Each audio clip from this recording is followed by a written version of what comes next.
English language words very important. Actually words தான் ஒரு லாங்குவேஜோட பேசிக் unit அப்படின்னு சொல்லலாம். Okay, words R so powerful.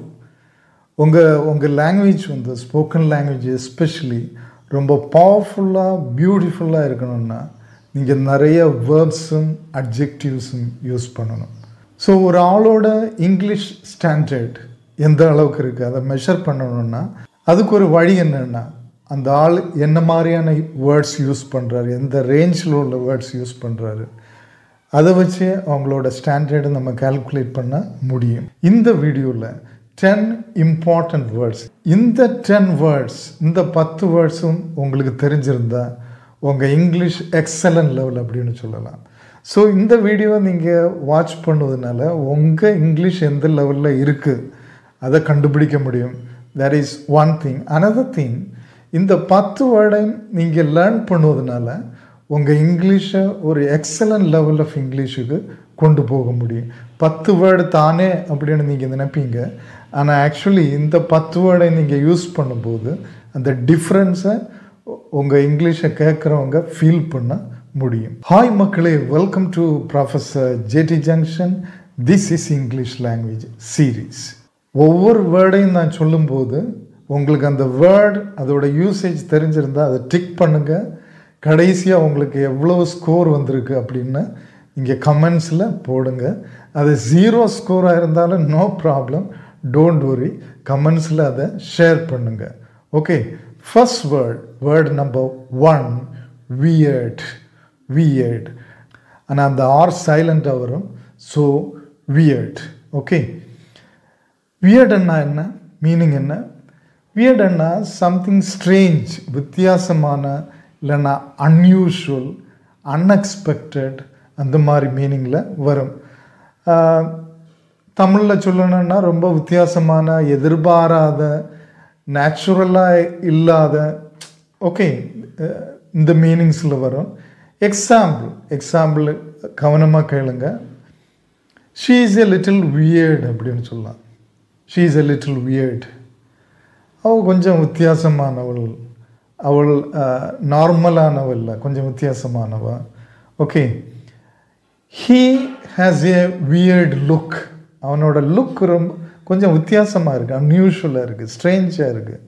He has a weird look. ரெண்டுலேயுமே அட்ஜெக்டிவாக தான் யூஸ் ஆகுது. Okay, so very important word. Word number 2, nostalgic. Nostalgic அப்படின்னு சொல்லுவோம். Beautiful word. இந்த வேர்டோட மீனிங் ஒரு ரொம்ப பியூட்டிஃபுல்லான மீனிங். அது என்னன்னா, அதாவது நம்ம லைஃப்பில் நம்ம பாஸ்ட்டை பற்றி நினைக்கும் போது அதில் ஒரு ஹாப்பினஸும் இருக்கும், ஒரு சேட்னஸும் இருக்கும், ஒரு mix of happiness and sadness. Okay, நம்ம பாஸ்ட் லைஃப், பாஸ்டில் நடந்த இன்சிடென்ட்ஸ் அதை பற்றி நம்ம நினைக்கும் போது அதில் ஒரு மிக்ஸ் ஆஃப் ஹாப்பினஸும் சேட்னஸும் இருக்கும். அதை நம்ம மிஸ் பண்ணுற மாதிரி ஒரு ஃபீலிங் இருக்கும். அதுதான் நொஸ்டால்ஜியா நவுன், இல்லைன்னா நொஸ்டால்ஜிக் அப்படின்னு சொல்லுவோம். எக்ஸாம்பிள் பாருங்கள். ஐ ஆம் நொஸ்டால்ஜிக் அபவுட் மை பாஸ்ட். என்னோட பாஸ்ட்டை நினைக்கும் போது நான் நொஸ்டால்ஜிக்காக ஃபீல் பண்ணுறேன். I am feeling nostalgic about my childhood, about my past, அப்படிலாம் சொல்லலாம். another example, it was a nostalgic reunion. suppose நீங்கள் ஸ்கூல் ஃப்ரெண்ட்ஸ், சைல்ட்ஹுட் ஃப்ரெண்ட்ஸ் எல்லாம் ஒரு ரீயூனியன் நடத்துனீங்க last week. Okay, so you can say it was a nostalgic reunion. அந்த பாஸ்டில் உள்ள feelings எல்லாம் உங்களுக்கு ஒரு ஹாப்பினஸையும் ஒரு லிட்டில் பிட் ஆஃப் அந்த மிஸ்ஸிங் சேட்னஸையும் தந்திருந்தா அதை நொஸ்டால்ஜிக் அப்படின்னு சொல்லுவோம். Number 3, pursue. ஆனால் ஆர் சைலண்ட், பர்சியூ அப்படின்னு சொல்லுவோம். பர்சியூன்னா ஃபாலோ பண்ணுறது, யாரையாவது இல்லைன்னா எதையாவது தொடர்வது, பின்தொடர்வது, இதையெல்லாம் நம்ம பர்சியூ அப்படின்னு சொல்லுவோம். Pronunciation pursue.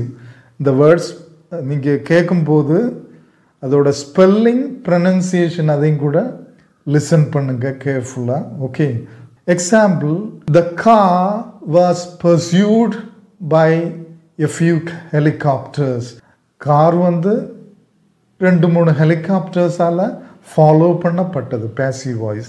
The car was pursued by a few helicopters. Another example, I will pursue my studies. நான் என்னோட ஸ்டடீஸை தொடர்வேன். I will pursue my studies. Okay, pursue. Number 4, ரொம்ப பவர்ஃபுல்லான ஒரு word actually, robust. The spelling is ROBUST. ஆனால் pronunciation வந்து robust கிடையாது, robust. robust. Okay, be careful. robustன்னா very strong and healthy அப்படின்னு சொல்லலாம். ரொம்ப வலுவான, ஆரோக்கியமான, அதுதான் அதோட meaning. Okay, robust. He looks robust அப்படின்னு சொல்லலாம். He looks robust means he looks very strong and healthy. Okay, his walking is robust அப்படின்னு சொல்லலாம். ரொம்ப ஸ்ட்ராங்கான வாக். ஓகே, பர்சனல் கேரக்டரிஸ்டிக்ஸு மட்டும் இல்லை, Indian economy is robust now அப்படின்னு சொல்லலாம். இந்தியன் எக்கானமி இப்போ ரொம்ப ஸ்ட்ராங்காக ஹெல்த்தியாக இருக்குது. ஓகே, நெக்ஸ்ட் வேர்ட் ஒரு பியூட்டிஃபுல்லான adjective actually. The pronunciation is gorgeous.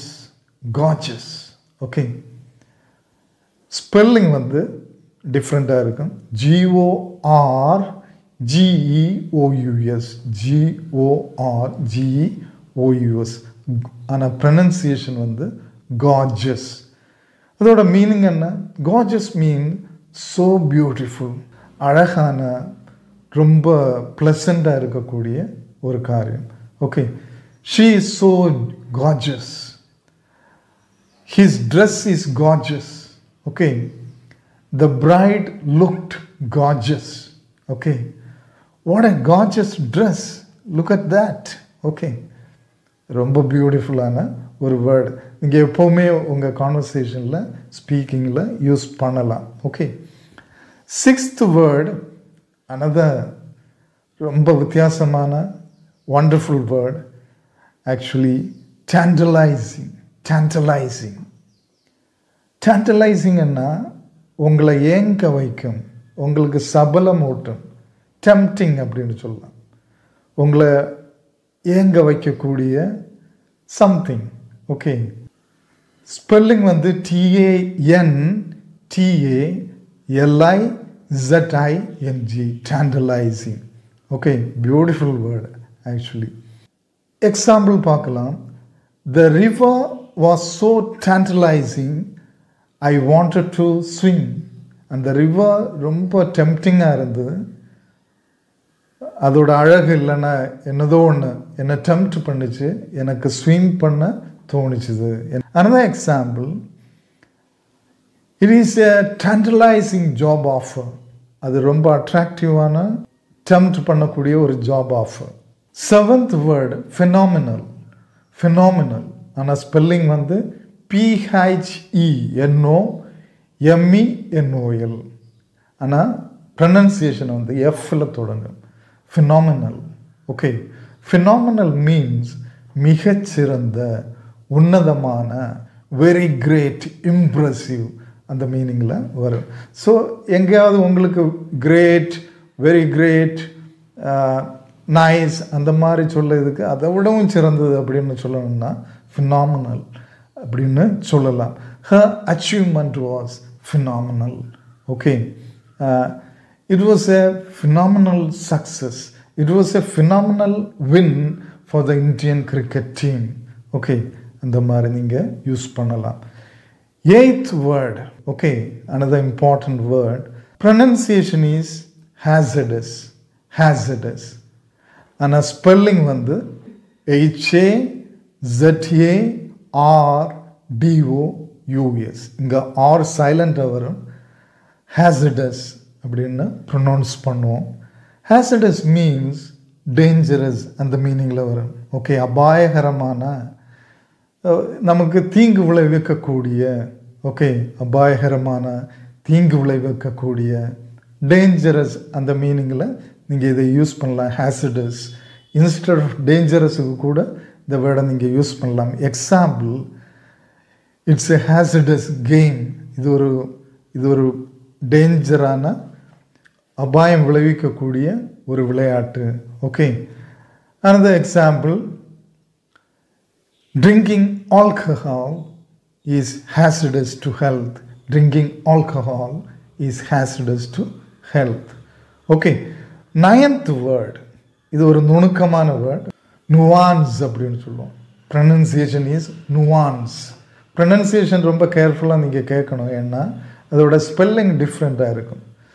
இதோட ஸ்பெல்லிங் என்னென்னா NUANCE, ஆனால் ப்ரனன்சியேஷன் வந்து nuance.